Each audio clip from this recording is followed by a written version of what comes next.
कर लिया था। आज की वीडियो में जो है उससे रिलेटेड जितने भी क्वेश्चन हैं वो सब हम डिस्कस करेंगे, लेकिन उससे पहले हम अपना जो मसल्स टिश्यू है उसको एक बार रिवाइज कर लेते हैं। ये 2 से 3 मिनट आपके लिए बहुत महत्वपूर्ण होने वाले हैं, क्योंकि ये काफ़ी मैं शॉर्ट फॉर्म में मैं आपके लिए लेकर आई हूँ। क्योंकि एक रील जो है हमारी अगर आंखों के सामने 2 से 3 बार घूम जाती है तो 50% तो हमें ऐसे ही याद हो जाता है। तो चलिए देख लेते हैं मसल्स टिश्यू क्या है। यह हमारे शरीर के अंगों को क्या करता है, गति प्रदान करता है। इसकी कोशिकाओं में संकुचन की क्षमता पाई जाती है। तो हमारे शरीर को जो है मसल्स टिश्यू क्या करेगा, गति प्रदान करेगा। गति किस माध्यम से करेगा, जब मसल्स में हमारी कॉन्ट्रैक्शन होगा उससे हमारे शरीर में क्या होगी, गति होगी। नेक्स्ट क्वेश्चन, पेशियों के वैज्ञानिक अध्ययन को क्या कहा जाता है? तो पेशियों के वैज्ञानिक अध्ययन को कहा जाता है मायोलॉजी या फिर पेशी विज्ञान। पेशी ऊतक की उत्पत्ति भ्रूण के किस भाग से होती है? तो पेशी ऊतक की उत्पत्ति भ्रूण के किस भाग से होगी? मेसोडर्म स्तर से जो है इसकी उत्पत्ति होगी। पेशी ऊतक की संरचना किस प्रकार की होती है? किस प्रकार की संरचना होती है? तो इसके अंदर जो मैट्रिक्स अधात्री जो होगा वो कम मात्रा में होगा और मसल सेल्स क्या होंगे, वो ज़्यादा मात्रा में होंगे। अब देख लेते हैं पेशियाँ कितने प्रकार की होती हैं। तो हमारी बॉडी में पेशियाँ 3 प्रकार की होती हैं। पहली होगी रेखीय पेशी, इनको हम ऐच्छिक पेशी या कंकाली पेशी भी कहेंगे, स्ट्रेट मसल, वॉलंटरी मसल और स्केलेटल मसल। दूसरी होगी हमारी आरेखित पेशी या अनैच्छिक पेशी, और इनको हम चिकनी स्मूथ मांसपेशी भी कहते हैं। पेशी का तीसरा प्रकार है हमारी हृदयक पेशी, हमारी कार्डियक मसल्स। मानव शरीर में कुल कितनी मांसपेशियाँ पाई जाती हैं? तो जो ह्यूमन बॉडी होती है उसमें 639 से लेके 650 तक मसल्स पाई जाती हैं। इसके अंदर अगर क्वेश्चन में इसका बीच में अगर कोई 640 भी आता है, कई बार 645 तक भी आ जाता है, तो 369 से 650 तक पाई जाएंगी। अगर इसके अंदर आपसे कोई भी अगर आपसे जो है संख्या पूछ लेती है, आ जाती है, तो वो आपका आंसर राइट होगा। हमारे शरीर के कुल वजन का कितना प्रतिशत भाग मांसपेशियों का होता है? तो लगभग 40% भाग जो होता है हमारे शरीर का वो मांसपेशियों का होता है। हमारे शरीर में सबसे ज़्यादा मांसपेशी कहाँ पाई जाती हैं? तो हमारे शरीर में सबसे ज़्यादा मांसपेशी कहाँ पाई जाएंगी? हमारी पीठ में पाई जाती हैं। हमारी पीठ के अंदर लगभग 180 मांसपेशियाँ पाई जाती हैं। अब देख लेते हैं हमारा पेशीय ऊतक क्या है। पेशीय ऊतक क्या काम करेगा? गति प्रदान करने का काम करेगा। मांसपेशी कितनी पाई जाएंगी ह्यूमन बॉडी में? तो 639 से लेके 650 तक पाई जाएंगी। शरीर के वजन का कितना प्रतिशत होगा? शरीर के वजन का 40% होगा। पेशियों के प्रकार क्या हैं? हमारी रेखित पेशी है, आरेखित पेशी है और हमारी हृदय पेशी है, कार्डियक मसल है। तो सबसे पहले रेखित पेशी के बारे में जान लेते हैं। यह पेशी किस प्रकार की होगी? इस पर हमारा कंट्रोल होगा। हम अपनी मर्जी से इस पेशी में जो है हलचल उत्पन्न कर सकते हैं। इनकी संख्या कितनी होती है? तो 639 से 650 के बीच में जो ये संख्या है उनमें से 400 से ज़्यादा तो हमारी रेखित पेशी ही होती हैं। इसका मतलब ह्यूमन बॉडी में रेखित पेशी की संख्या सबसे ज़्यादा होती है। इसमें संकुचन कॉन्ट्रैक्शन कैसा होगा? मेनली गति प्रदान बॉडी को यही करती हैं, तो कॉन्ट्रैक्शन कैसा होगा? इनमें तेज होगा। संकुचन का माध्यम, संकुचन किस बेसिस पे होता है? तो हमारी एक्टिन और मायोसिन प्रोटीन के माध्यम से इसमें संकुचन होता है। ज़्यादा मात्रा में माइटोकॉन्ड्रिया पाया जाएगा, ज़्यादा मात्रा में न्यूक्लियस पाए जाएंगे। आरबीसी क्या होंगे? वो भी ज़्यादा मात्रा में पाया जाएंगे। इस पेशी की विशेषता क्या है? यह थकावट महसूस करती है। थकावट क्यों महसूस करती है? क्योंकि ये लैक्टिक एसिड नाम का एक अम्ल होता है जो इसमें जमा हो जाता है हमारी मांसपेशियों में। इससे मांसपेशियों में थकावट पैदा होती है। तो एक बार इसको समझ लेते हैं। हमारी रेखित पेशी वहाँ होती हैं जहां हम अपनी मर्जी से हाथ पैर, जैसे जो इन पे हमारा पूरा कंट्रोल होता है, हम अपनी मर्जी से इनसे काम करवा सकते हैं। संख्या कितनी होगी? लगभग 400 के बराबर होगी। संकुचन काम कर रहे हैं ना, तो काम कर रहे हैं तो इसका क्या हो रहा है? अपनी मर्जी से संकुचन हो रहा है। तो जहाँ जहाँ संकुचन तेज होगा वहाँ वहाँ ज़्यादा माइटोकॉन्ड्रिया, क्योंकि ज़्यादा ऊर्जा की आवश्यकता पड़ेगी, ज़्यादा आरबीसी क्योंकि ज़्यादा ऑक्सीजन की आवश्यकता पड़ेगी। तो क्या होगा? सब ज़्यादा मात्रा में होंगे। संकुचन का माध्यम क्या है? इनका संकुचन का माध्यम है एक्टिन और मायोसिन। माइटोकॉन्ड्रिया कितनी मात्रा में होंगे? इनमें माइटोकॉन्ड्रिया जो है ज़्यादा मात्रा में होंगे। न्यूक्लियस कैसे होंगे? वो ज़्यादा होंगे। आरबीसी कैसा होगी? वो ज़्यादा होगी क्योंकि ज़्यादा ऑक्सीजन की ज़रूरत पड़ेगी। इसमें जो क्या करेंगी, ये थकावट महसूस करेंगी। लैक्टिक एसिड का जमाव होगा, इस वजह से ये जो है थकावट महसूस करेंगी। अब अपनी अगली मांसपेशियों को देख लेते हैं। हमारी अगली मांसपेशी है हमारी आरेखित पेशी। इस पे क्या होगा, हमारा कंट्रोल इसके अंदर नहीं होता है। स्थान ये कहाँ पे पाई जाती है? हमारी आहार नाल, आइसोफोगस जिसको कहते हैं, वहाँ पाई जाती है। हमारी श्वास नली, ट्रैकिया में पाई जाती है और हमारी ब्लड वेसल्स में पाई जाती हैं। जहाँ जहाँ हमारा अपना कंट्रोल नहीं होता, क्योंकि ये अपनी मर्जी से काम करती है, वहाँ वहाँ क्या पाई जाती है? वहाँ वहाँ क्या पाई जाएगी? आरेखित पेशी पाई जाएगी। संकुचन, कॉन्ट्रैक्शन कैसा होगा? धीरे धीरे होगा और लंबे समय तक रहेगा। अगर क्वेश्चन आपसे पूछ लेते हैं कि आरेखित मांसपेशी में संकुचन कैसा होता है, धीरे धीरे होगा और कितनी टाइम तक होगा? लंबे समय तक होगा। क्या ये पेशी थकावट महसूस करेगी? नहीं, ये पेशी जो है थकावट महसूस नहीं करती है। कंट्रोल इसका कहाँ से होगा? तो कंट्रोल होगा इसका स्वायत्त तंत्रिका तंत्र से, ऑटोमेटिक नर्वस सिस्टम से क्या होगा? इसका कंट्रोल होगा। माइटोकॉन्ड्रिया कम मात्रा में होंगे, न्यूक्लियस जो है वो भी कम मात्रा में होगा, आरबीसी भी कम मात्रा में होगा, क्योंकि संकुचन क्या है? संकुचन धीरे धीरे हो रहा है और लंबे समय तक हो रहा है। मतलब यहाँ कोई बहुत ज़्यादा मतलब एनर्जी से काम नहीं हो रहा है। तो जब एनर्जी से बहुत ज़्यादा काम नहीं हो रहा है तो माइटोकॉन्ड्रिया भी कम मात्रा में है।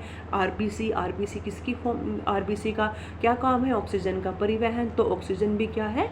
कम मात्रा में होगी। हमारी अगली पेशी है हमारी हृदय पेशी। इनकी बनावट कैसी होती है? रेखीय पेशी की जैसी होगी। और कार्य कैसा होगा? इनका अनैच्छिक पेशी जैसा होगा। मतलब समझ लेते हैं, इनकी पेशी अगर हम देखते हैं रेखित रेखाओं के रूप में होती है, लेकिन कार्य कैसा है इनका? अनैच्छिक। मतलब हमारा कोई इस पे कंट्रोल नहीं है। अगर हमारा कंट्रोल होता, जैसे हमारा बीपी बढ़ जाता है तो उसके लिए हमें दवाइयाँ लेनी पड़ती है ना। अगर हमारा इस पे कंट्रोल होता तो हम कह देते कि नहीं भाई जो है बीपी नहीं बढ़ना है, तो वो नहीं बढ़ता। लेकिन ऐसा नहीं होता है ना। तो हमारी क्या है? इनकी प्रकृति क्या है? इनकी प्रकृति है अनैच्छिक। मतलब ये हमारी इच्छा के अनुसार काम नहीं करती हैं।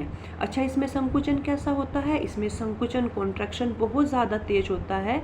ज़्यादा मात्रा में माइटोकॉन्ड्रिया होता है, ज़्यादा मात्रा में आरबीसी होगा और ज़्यादा मात्रा में न्यूक्लियस होगा, क्योंकि ये 24 घंटे काम करती है बिना थके। हमारे शरीर में हृदय पेशी एक ऐसी पेशी होती है जो बिना किसी थकावट के 24 घंटे काम करती है। तो सबसे ज़्यादा मात्रा में आरबीसी होगा, सबसे ज़्यादा मात्रा में क्या होगा? माइटोकॉन्ड्रिया होगा और न्यूक्लियस भी क्या होगा? वो ज़्यादा मात्रा में होगा। तो चलिए अब बढ़ते हैं अपने टॉपिक की तरफ। क्वेश्चन है, हड्डियों के लिए खनिज आवश्यक है। तो हड्डियों के लिए कौन सा खनिज आवश्यक है? हड्डियों के लिए हमारा जो है कैल्शियम आवश्यक होता है। इससे हमारी हड्डियों में कठोरता आती है। नेक्स्ट क्वेश्चन, टिबिया और फिबुला हड्डी पाई जाती हैं। टिबिया और फिबुला हड्डी कहाँ पाई जाती हैं? हमारी टांग में, निचली टांग में पाई जाती है। टिबुला जो है पटेला की बिल्कुल सामने वाली हड्डी है और फिबुला उसके पीछे वाली हड्डी है। हमारी कशेरुका, हमारी रीढ़ की हड्डी, वर्टिब्रा की लंबाई कितनी होती है? तो लगभग 7 से 70 सेंटीमीटर इसकी लंबाई होती है। पुरुषों में कितनी होती है? लगभग 70 सेंटीमीटर। और महिलाओं में कितनी होगी? महिलाओं में होगी 60 सेंटीमीटर। नेक्स्ट क्वेश्चन, ज्वाइंट पर हड्डी की सतह को मुलायम करती है। ज्वाइंट जो हमारा होता है वहाँ पे हड्डी को फिसलने के लिए कौन सतह है, मतलब कौन आधार प्रदान करता है? तो जो हमारी कार्टिलेज होती है वो जो है हमारे ज्वाइंट पर हड्डी की सतह को मुलायम बनाती है। जब हमारी कार्टिलेज घिस जाती है तो हमारी हड्डियाँ आपस में टकराती हैं और जिससे एक आवाज़ आती है, कट कट की आवाज़ आती है और हमें दर्द की अनुभूति भी, दर्द भी महसूस होता है। तो इसका मतलब क्या है? हमारी कार्टिलेज घिस गई है, क्योंकि कार्टिलेज ही है जो दो हड्डियां जुड़ती हैं उनके ऊपर कार्टिलेज की एक परत चढ़ी रहती है जो क्या बनाती है? उस जोड़ को के घर्षण को कम करती है। नेक्स्ट क्वेश्चन, खोपड़ी को साधने वाली कशेरुका है। तो खोपड़ी को सीधे रखने वाली साधने वाली कशेरुका है शीर्षधर कशेरुका, जिसको हम हायट बोन भी कहते हैं। ये संख्या में कितनी होती है? ये संख्या में 1 होगी। नेक्स्ट क्वेश्चन देख लेते हैं, स्केफाइड हड्डी कहाँ पाई जाती है? तो स्केफाइड हड्डी कहाँ पाई जाती है? हमारी कलाई के अंदर जो 8 हड्डियाँ होती हैं, ऊपर वाली पंक्ति में 4 और नीचे वाली पंक्ति में 4 होती है, तो टोटल कितनी हो गई? 8। इसी के अंदर हमारी जो है स्केफाइड हड्डी पाई जाती है। नेक्स्ट क्वेश्चन, हेमर अस्थि कहाँ पाई जाती है? तो हेमर अस्थि को कहते हैं, तो हेमर अस्थि को क्या कहेंगे हम? मेलिस अस्थि भी इसको कहेंगे। चिक बोन किसे कहते हैं? तो चिक बोन कहा जाएगा। जाइगोमेटिक बोन को क्या कहेंगे हम? चिक बोन भी कहेंगे। शोल्डर ब्लेड किस हड्डी को कहते हैं? तो जो हमारी स्केपुला है, हमारी जो है कंधे के जो पीछे की हड्डी है, गर्दन के पीछे, तो उसको हम कहेंगे जो है शोल्डर ब्लेड। स्केपुला को कहेंगे हम शोल्डर ब्लेड। टेम्पोरल अस्थि कहाँ पाई जाती है? तो जो है टेम्पोरल अस्थि कहाँ पाई जाएगी? टेम्पोरल अस्थि कहाँ पाई जाती है? तो टेम्पोरल अस्थि कहाँ पाई जाएगी? हमारे कान की ऊपरी हड्डी है, तो हमारे कान के जो ऊपर वाली हड्डी है उसका क्या नाम है? टेम्पोरल। ऑक्सीपिटल इसके जस्ट पीछे वाली, जो हमारे दोनों कान है, इसके ऊपर वाली हड्डी तो हो गई हमारी टेम्पोरल, और ऑक्सीपिटल इसके जस्ट पीछे वाली हड्डी कौन सी है? हमारी ऑक्सीपिटल है। फ्रंटल हड्डी कौन सी है? हमारी सामने की माथे की हड्डी जो कौन सी है? वो है फ्रंटल।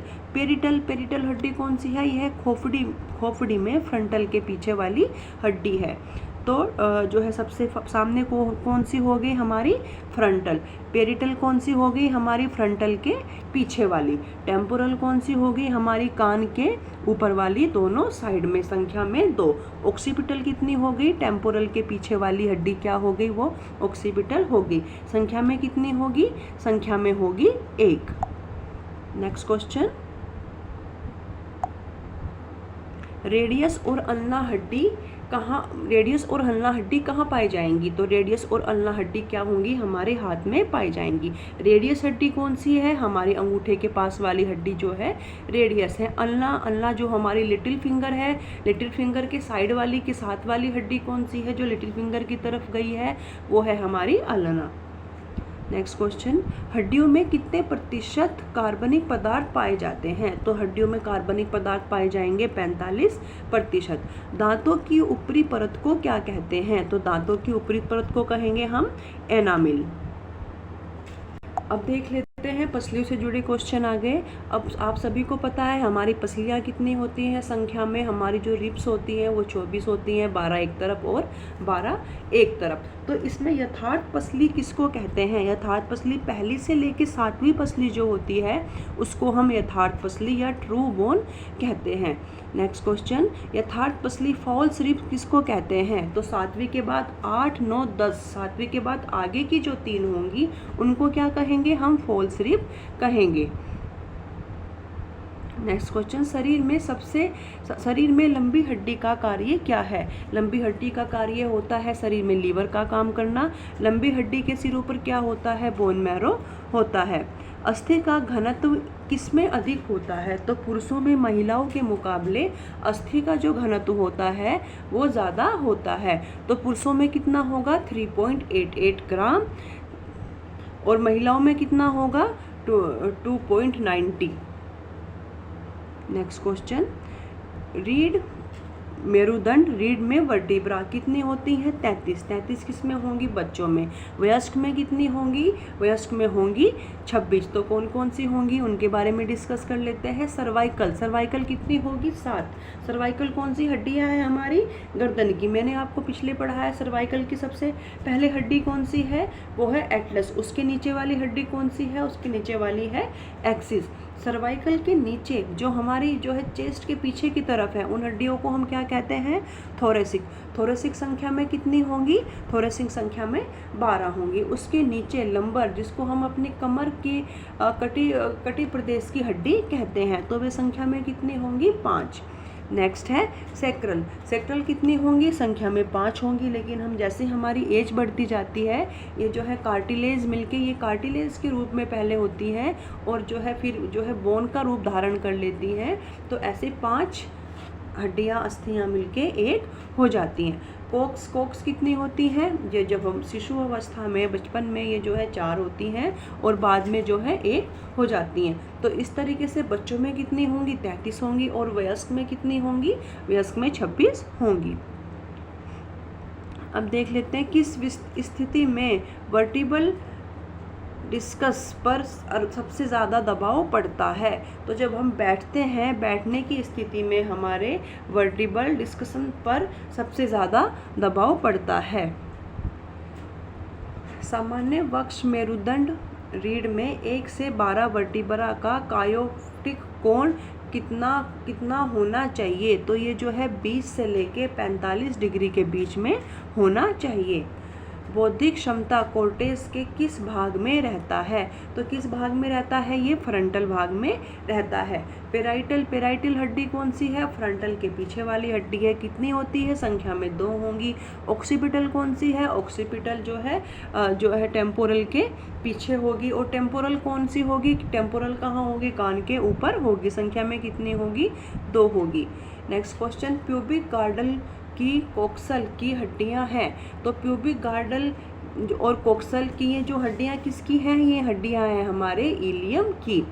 कैल्शियम और फास्फोरस मुख्यतः सहायक है। तो कैल्शियम और फास्फोरस किस में सहायक है? हमारी हड्डियों के निर्माण में।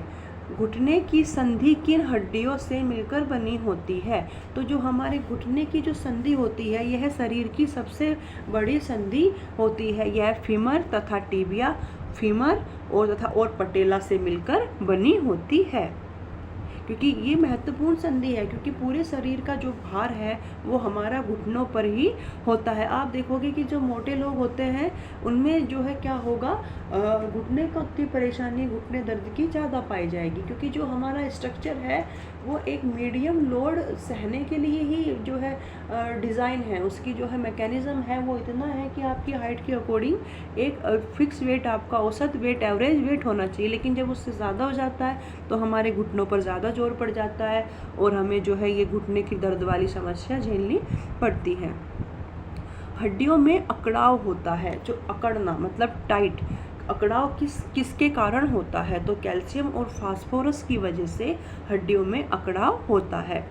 और नेक्स्ट क्वेश्चन, हड्डियों में दृढ़ता मतलब वो ज़्यादा मजबूत, दृढ़ता किससे आती है? तो कोलेजन जो फाइबर है उससे जो है क्या होगा, कोलेजन फाइबर जैसे अणुओं के कारण उनमें क्या होगी, उसमें दृढ़ता बनी रहती है। अगर आपसे क्वेश्चन पूछ लेता है तो अकड़ाव किसकी वजह से होता है? तो कैल्शियम और फास्फोरस की वजह से, और उसमें दृढ़ता आती है। दृढ़ता किससे आएगी? कोलेजन जैसे जैविक अणुओं के कारण उनमें क्या आती है? दृढ़ता आती है। तो बिल्कुल आपको कंफ्यूज नहीं होना है। अकड़ाव किससे होगा? कैल्शियम और फास्फोरस से। यहाँ में आपसे जो है एक ऐसा नहीं है कि बस यूपीटीजीटी और जो है राजस्थान सेकंड ग्रेड हो गया, मैं इस तरीके से आपकी तैयारी कराऊंगी। क्योंकि आप जो है लेके चलोगे, अगर आप बीपीएड भी हो, एमपीएड भी हो, तो आपके एक जो है टीजीटी की एग्ज़ाम से लेके असिस्टेंट प्रोफेसर का जो एग्ज़ाम होगा उस तक की तैयारी आपकी अच्छे से हो जाए। मेरी यही कोशिश रहती है कि मैं क्वेश्चन ढूंढ के इस तरह से आपके लिए लेके आऊँ कि कोई भी क्वेश्चन ना छूटे और मेरे साथ पढ़ने के बाद में आपको इधर उधर कहीं फिर भटकने की ज़रूरत ना पड़े, आपको सारे क्वेश्चन इन्हीं वीडियो में मिल जाएं। नेक्स्ट क्वेश्चन देखते हैं, हड्डियों में लचीलापन होता है। हड्डी किस कारण लचीली होती है? तो ओसिन प्रोटीन हड्डियों में पाई जाती है, म्यूकोप्रोटीन हड्डियों में पाई जाती है और केराटिन, इनकी वजह से हड्डियों में लचीलापन आता है। नेक्स्ट क्वेश्चन, कल्केनम हड्डी कहाँ पाई जाती है? तो कल्केनम हड्डी कौन सी है? हमारी एडी की मुख्य हड्डी है। एडी की मुख्य हड्डी कौन सी है? हमारी कल्केनम। नेक्स्ट क्वेश्चन, संधियों में 2 हड्डियों के ऊपर जो आवरण चढ़ा रहता है उसे क्या कहते हैं? तो मैंने आपको पहले भी बताया है, 2 हड्डियां मिली होंगी, उनके ऊपर कार्टिलेज की एक परत होगी।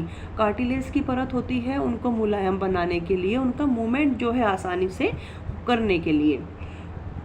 अच्छा, अब देख लेते हैं दांतों को भी, दांतों वाले पोर्शन को भी हम यहीं से क्लियर करके चलेंगे, क्योंकि ये भी, इनमें भी कैल्शियम और फास्फोरस है।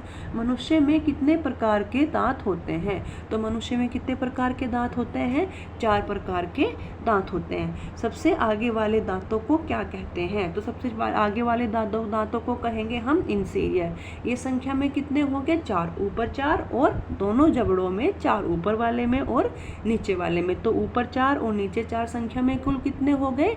8। कार्य क्या करेंगे? ये कुतरने तथा काटने का काम करते हैं। अब इंसीरियर के पीछे वाले दांतों को क्या कहते हैं? तो इंसीरियर के पीछे वाले दांतों को कहेंगे हम कैनाइन।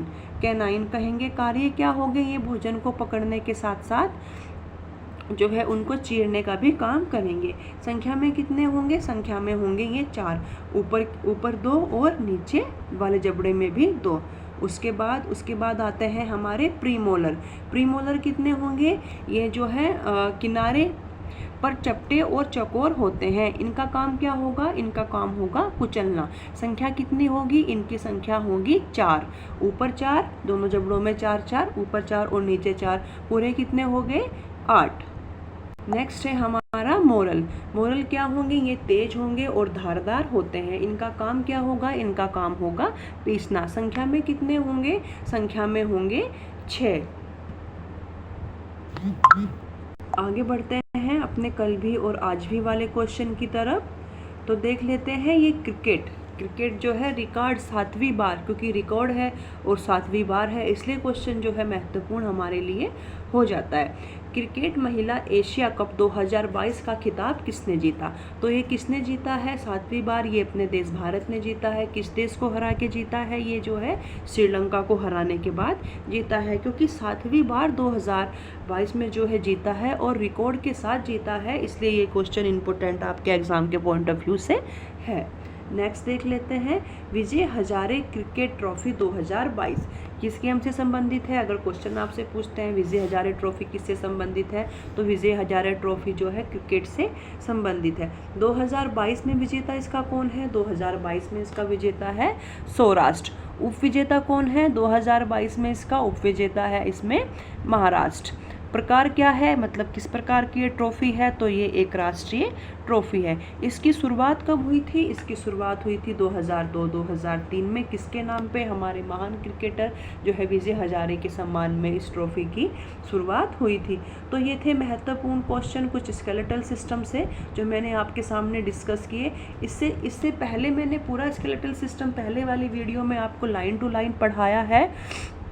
उसमें से मुझे लगा कि जो इम्पोर्टेंट क्वेश्चन है जो उन टॉपिकों में कवर नहीं हुए मुझे अलग से बताने चाहिए, इसलिए मैं इस वाली वीडियो में आपके सामने लेकर आई हूँ। आगे की वीडियो में हम जो है जॉइंट्स के बारे में पढ़ेंगे और जो जितने भी मूवमेंट हैं उनके उसके बारे में पढ़ेंगे। आज की वीडियो में मैं कुछ अलग सा आपके साथ में लेके आई हूँ। 1-2 रिक्वायरमेंट जो निकले हुए हैं, अगर वो आपकी लोकेशन में है और आपको लगता है कि आपके लिए हेल्पफुल है तो आप वहाँ जाके अपने लिए अप्लाई कर सकते हो। तो आज की वीडियो में बस इतना ही। मेरे साथ जुड़ने के लिए आप सभी का बहुत बहुत धन्यवाद।